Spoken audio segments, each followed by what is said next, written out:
et femmes de la commune. Aussi, je vais vous en nommer, vous en présenter quelques-unes.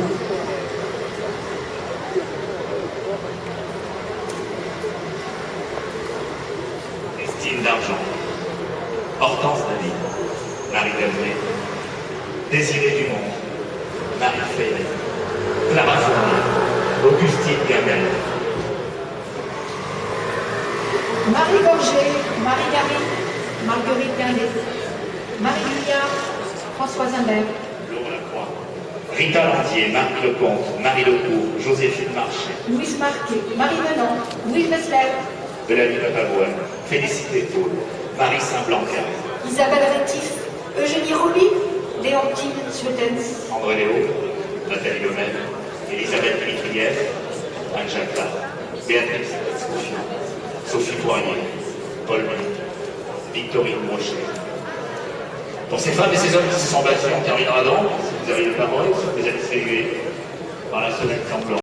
Que les vieillards, tristes en larmes, les barbelés et l'orphelin, Paris suant de la misère, les Européens sont tremblants, la mode est au conseil de guerre, et les palais sont tous en camp.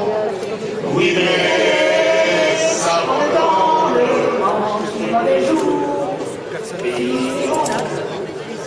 Et là, à la revanche, quand il est beau, il est bon, quand tous les pauvres s'y mettront. Allez, une dernière fois pour le refrain, tous ensemble.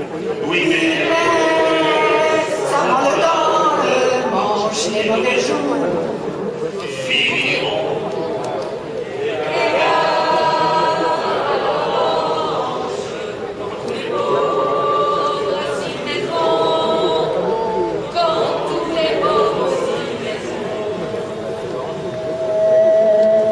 Merci.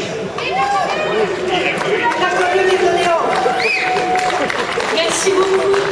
Bonjour à tout le monde. Il y a une semaine à peu près, j'étais en bas et bon, j'étais pas le seul à faire ça, mais j'ai lancé avec d'autres un appel pour que l'occupation de l'Odéon se diffuse, que d'autres lieux à travers la France soient occupés. Et aujourd'hui, après 15 jours d'occupation de l'Odéon, la liste des lieux occupés à travers la France est assez impressionnante. Alors je vais vous la lire et je vais vous demander de participer avec moi à cette lecture. À chaque fois, on va donner le nom d'un lieu, on va dire que c'est occupé et on va le dire ensemble, si ça vous va. L'Odéon, théâtre de l'Europe, occupé. Le Zénith de Pau, occupé. Le Théâtre National de Strasbourg, occupé. Le Théâtre National de la Colline à Paris, occupé. L'Opéra Grala à Nantes, occupé. Le Phil à Saint-Étienne, occupé. Le Moulin des Bois à Niort, occupé.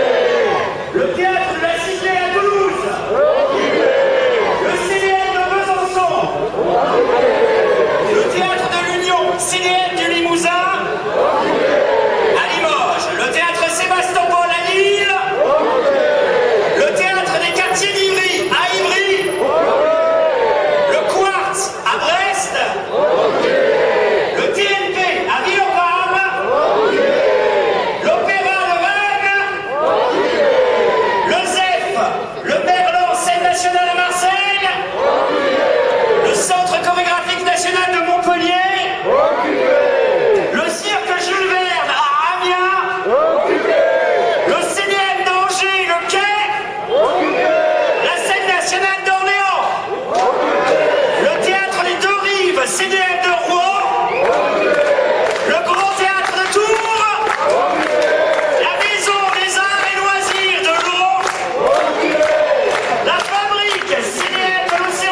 l'Odéon occupé. Oui. Quel jour déjà? 10 jours, hein? Plus Oh là là, 2 semaines. Ouais, même 2 semaines, je dirais. Hein. Je sais plus. Vous êtes combien? Vous êtes combien à l'intérieur? On est 21 filles et 21 garçons. Et comment ça se passe? Racontez-nous. Vous êtes tout le temps là-bas ou vous dormez? Ça se passe, on se réunit à des heures fixes pour parler du programme de la journée. Je tiens à dire que moi j'écris un programme, mais c'est pas un programme politique, c'est un programme poétique pour la France, qui souffre terriblement. Et qui d'ailleurs, voilà, la souffrance, quoi. C'est la France d'en bas, la souffrance, souffre terriblement. Alors, qu'est-ce qui s'est passé depuis 2 semaines? Est-ce qu'il y a des changements? Est-ce que le gouvernement vous envoie ses messagers?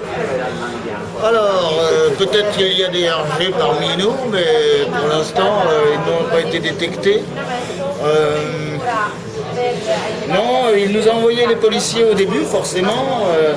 D'ailleurs, grâce soit rendue aux vigiles du théâtre de l'Europe, et notamment aux policiers, qui, eux, nous auront suivis de l'aube au crépuscule dans notre action Place de l'Odéon. Quand les gens dits de la culture ne se seront pas souvent déplacés s'ils ne sont d'abord de véritables artistes venus soutenir et encourager cet essentiel besoin d'aimer la vie. Non pas le, mais bien là. C'est pas pour rien qu'elle l'est au féminin. Vive un peu la sororité qui cherche à vivre en bonne entente avec l'humain qui l'environne. Qu'est-ce que vous attendez à présent du gouvernement? Pas grand-chose, je vous avoue. Hein. Hélas, qu'est-ce qu'on peut attendre de gens qui à chaque fois battent en retraite, hein, Est-ce que vous avez un retour? qui prennent leur retraite. Ça, je suis, voilà, qui prennent enfin leur retraite. Donc vous n'attendez pas qu'il ouvre les théâtres au mois d'avril, par exemple, avec le printemps? Mais je crois pas. Je crois pas parce que s'ils ne les ouvrent pas, c'est qu'on doit les gêner quelque part. Hein. C'est pas une décision sanitaire, c'est une décision politique de laisser fermer les théâtres. C'est pour ça qu'on n'a pas été d'accord. Ça fait 1 an qu'on est docile. Ça va, le jour où ils feront de la politique aussi bien que les musiciens font de la musique, je me demande ce qu'ils attendent. Hein. Eux aussi, ils peuvent sortir un bignou et essayer de trouver des solutions pour faire évoluer leur gamme. Alors vous allez rester jusqu'au bout ici, jusqu'à avril, mai, juin, juillet, jusqu'à le nouvel ordre? De 2 choses l'une. Si le gouvernement ne nous concède pas ce qu'on veut, on reste. Et si le gouvernement nous concède ce que nous voulons, ben ça veut dire que si on est dedans, il concède, ça veut dire qu'on reste. Non, mais s'il ouvre les théâtres, par exemple, Thibault, s'il ouvre les théâtres, admettons, en avril, est-ce que vous partez? Est-ce que vous allez partir? Donc, moi, de mois à mois, je pense que notre métier, notre art, souffre d'un terrible d'un terrible entre-soi. Et si on ne fait pas avec le pouvoir qu'on a ici, d'avoir pignon sur société, vous imaginez comment on aurait été massacré si on avait été des gilets jaunes? Donc si on a ce pouvoir de ne pas se faire massacrer par les forces de l'ordre, de pouvoir occuper un théâtre pour revendiquer, c'est pas seulement au nom des artistes qu'on va revendiquer, c'est au nom de toute une catégorie de gens, les sans-voix, qui attendent de nous quelque chose. Et si on ne fait pas ça, il y a peu de chances que les citoyens retournent au théâtre. On doit profiter de cette chance et faire tomber dans le piège qu'on essayait de nous tendre les gouvernants dont les décisions n'ont vraiment aucun sens. Hein. Et Bachelot Ah, Roselyne. Ben oui, on l'a rencontrée. Mais à peine rencontrée, elle a été dire qu'elle trouvait dangereux et même inutile qu'on occupe les théâtres. Et puis derrière ça, ça voulait dire quoi? Ça voulait dire ils vont abîmer le patrimoine. Mais nom de Dieu! Vous croyez quoi qu'on fait ici? Vous croyez que on pense tous en cœur? Et ce Tartuffe, déguisé en ministre de la Culture, c'est elle qui voudrait nous empêcher de rejouer le Tartuffe?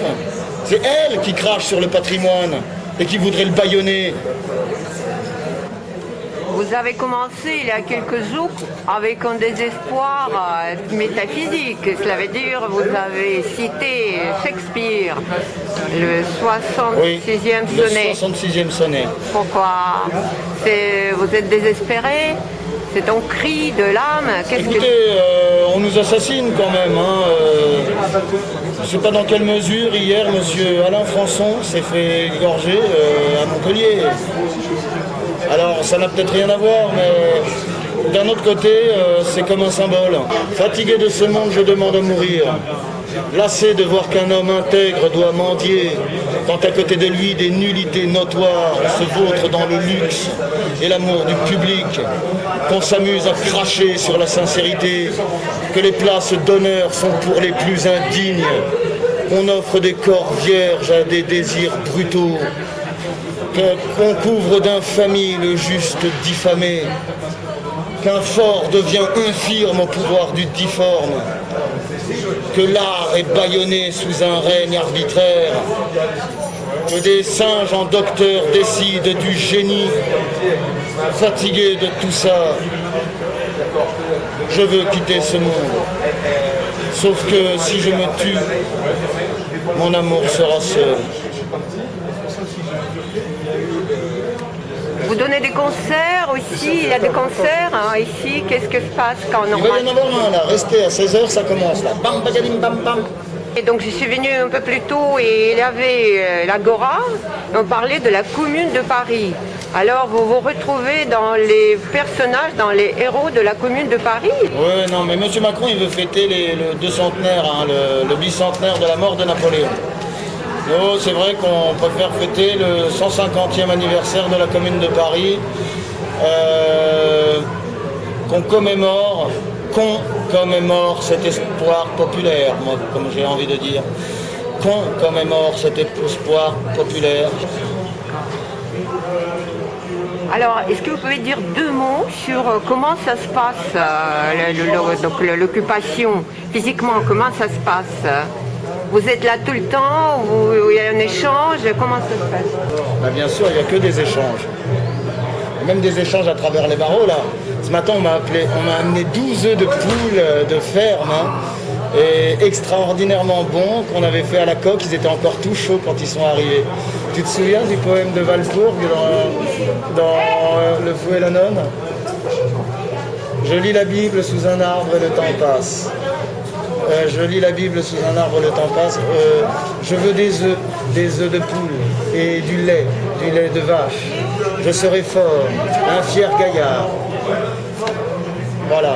Alors le roulement, eh ben, il y a 2 horaires par jour, un à 9h et un à 18h. Il faut s'inscrire sur une liste, dire voilà, moi je veux partir demain ou après-demain si possible. Et du coup on vous met sur une liste, il y en a 6 qui sortent, 6 qui rentrent. Voilà en gros. L'origine des gens qui sont là, c'est qui? L'origine? Oui, c'est des comédiens, techniciens. Ah, il y a des putains d'artistes, il y a des super musiciens. Non, mais c'est très mélangé, quoi. Oui, il y a acteurs, musiciens, techniciens de théâtre. Il y a aussi, bien sûr, syndicalistes, des gens qui travaillent comme Farida. Je ne pourrais pas vous dire exactement c'est quoi sa fonction, mais c'est une fille vraiment épatante qui travaille à Radio France. Voilà. Que vous dire d'autre? Et aux gens qui voudraient venir, il faut rester 2 nuits minimum. Un message aux gens qui voulaient venir, il faut rester 2 nuits minimum, c'est ça? Oui. Et vous dormez par terre? Ben, on dort, les gens nous ont amené des tapis de sol, des matelas gonflables, et voilà, des duvets. On se fait une petite chambre dans une loge, voilà, avec le lustre qui reste allumé toute la nuit. Et Christophe Honoré, il participe d'une manière ou d'une autre? Il est venu à une agora ou deux. Moi, j'ai dû partir à un moment parce que je sentais vraiment mauvais, à force de ne pas me doucher, vous comprenez. Mais voilà, j'ai été me reposer et je suis revenu. Que vous parlez russe? Я говорю по-русски, но я не понимаю ничего, а? Ну, конечно, там, где шум древесный, где сладко-звонкие струи, там на груди ее прелестной, покоя темную главу, я счастлив был. Пушкин? Пушкин, Фауст. Вау!